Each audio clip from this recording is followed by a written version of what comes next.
A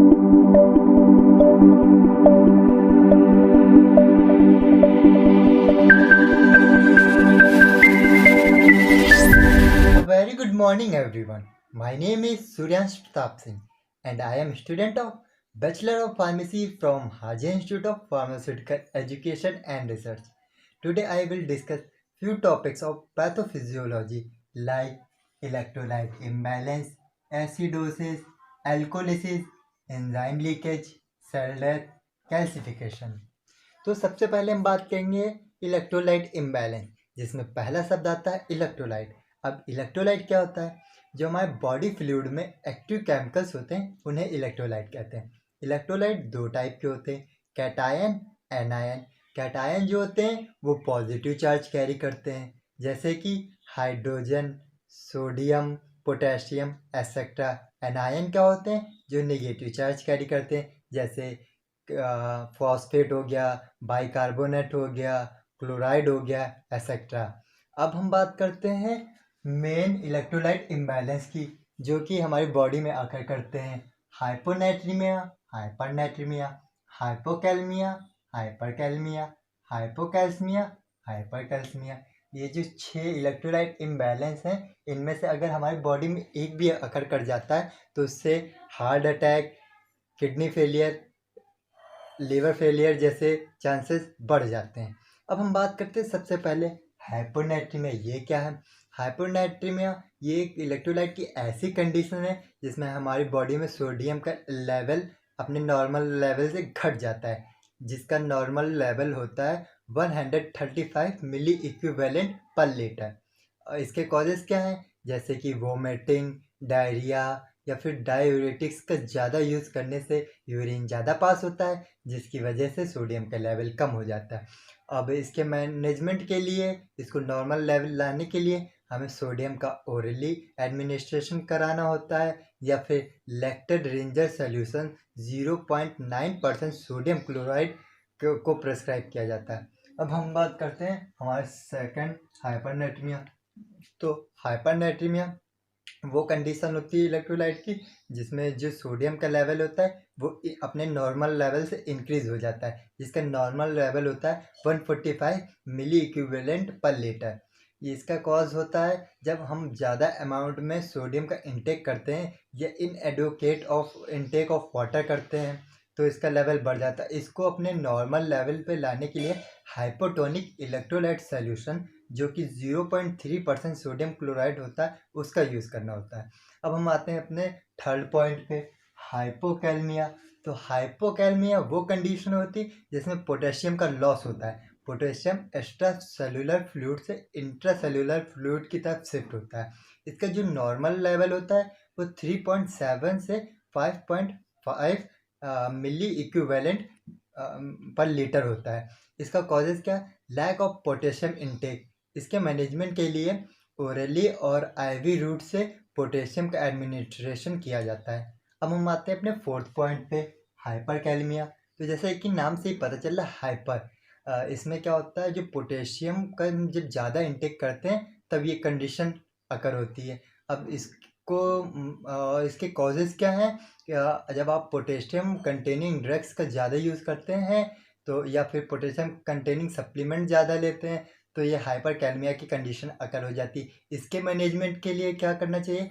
potassium dietary supplement जो होते हैं उनका कम यूज़ करना चाहिए, और पोटेशियम कंटेनिंग डायूरेटिक्स का ज़्यादा यूज़ करना चाहिए, जिससे कि यूरिन ज़्यादा पास आउट होगा और उसमें पोटेशियम का लेवल वो आपका मैनेज करेगा। अब हम आते हैं अपने फिफ्थ पॉइंट पे, हाइपोकैलमिया। हाइपोकैलमिया वो कंडीशन होती है जिसमें पैराथायरॉयड हार्मोन किसी भी रीजन से उसका प्रोडक्शन हमारी बॉडी में कम होने लगता है, जिसकी वजह से कैल्शियम का सेक्रेशन कम हो जाता है। उस कंडीशन में हाइपोकैलमिया की कंडीशन आती है। अगर इसके कॉज की बात करें तो it is caused by chronic renal failure.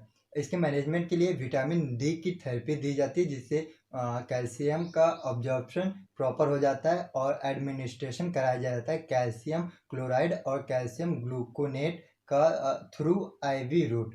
अब हम बात करते हैं हमारा सिक्स पॉइंट जो लास्ट है, हाइपरकैलमिया। हाइपरकैलमिया वो कंडीशन होती है जिसमें एक्सेस ऑफ कैल्शियम हो जाता है हमारे प्लाज्मा में, it is caused by overdose of vitamin D. इसके मैनेजमेंट के लिए फुरोसेमाइड का यूज़ करते हैं जो कि डिक्रीज कर देता है कैल्शियम के एक्यूमुलेशन को, और कैल्सीटोनिन का यूज़ करते हैं जो कि सीरम के कैल्शियम लेवल को लो कर देता है। अब हम और ज़्यादा से ज़्यादा इसमें वाटर का यूज़ करते हैं जिसमें कि जो कैल्शियम होता है वो डाइल्यूट होकर किडनी के थ्रू पास आउट हो जाता है। अब हम आते हैं अपने नेक्स्ट पॉइंट पे, एसिडोसिस। एसिडोसिस वो कंडीशन होती है जिसमें एक्सेस ऑफ हाइड्रोजन आयन हो जाता है जिसकी वजह से लॉस ऑफ बेस बाइकार्बोनेट हमारे एक्स्ट्रा सेल्यूलर फ्लूइड में हो जाता है, और जो पीएच होता है वो बिलो हो जाता है 7.5 से। अब हम अपने थर्ड पॉइंट पे बात करते हैं, एल्कोलिसिस। एल्कोलिसिस वो कंडीशन होती है जिसमें लैक ऑफ हाइड्रोजन आयन हो जाता है और गेन ऑफ बेस हो जाता है, और जो पीएच होता है वो सक्सीड कर जाता है 7.4। अब हम बात करते हैं हमारे फोर्थ पॉइंट पे, एंजाइम लीकेज।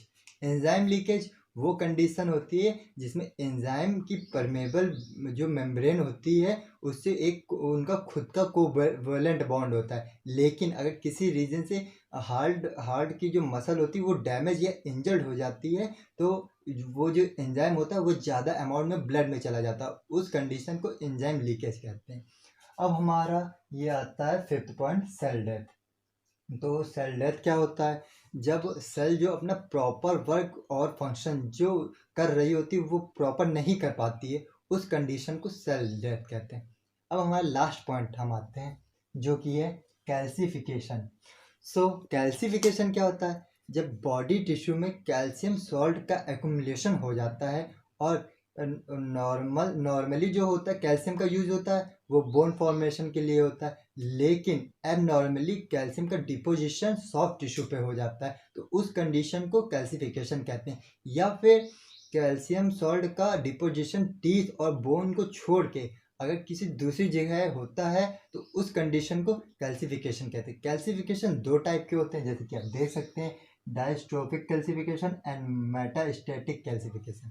तो सबसे पहले हम बात करते हैं डायस्टैटिक कैल्सिफिकेशन क्या होता है। इसमें क्या होता है, डिपोजिशन ऑफ कैल्शियम सॉल्ट होता है, वो डेड और डिजेनरेटेड सेल टिश्यू पे होता है, और उस कंडीशन में जो हमारी कैल्शियम मेटाबॉलिज्म होती है वो अपनी नॉर्मल कंडीशन में रहती है, उस पर कोई फर्क नहीं होता, उस कंडीशन को डायस्ट्रोफिक कैल्सिफिकेशन कहते हैं। और जो मेटास्टैटिक कैल्सिफिकेशन होता है उसमें कैल्शियम सॉल्ट का डिपोजिशन होता है, लेकिन उसमें कैल्शियम मेटाबॉलिज्म जो नॉर्मल कंडीशन होती है वो नॉर्मल नहीं रहती है, मतलब कि वहाँ पे हाइपोकैल्सीमिया या हाइपरकैल्सीमिया जैसी कंडीशन आ जाती है, उसको मेटास्टैटिक कैल्सिफिकेशन कहते हैं।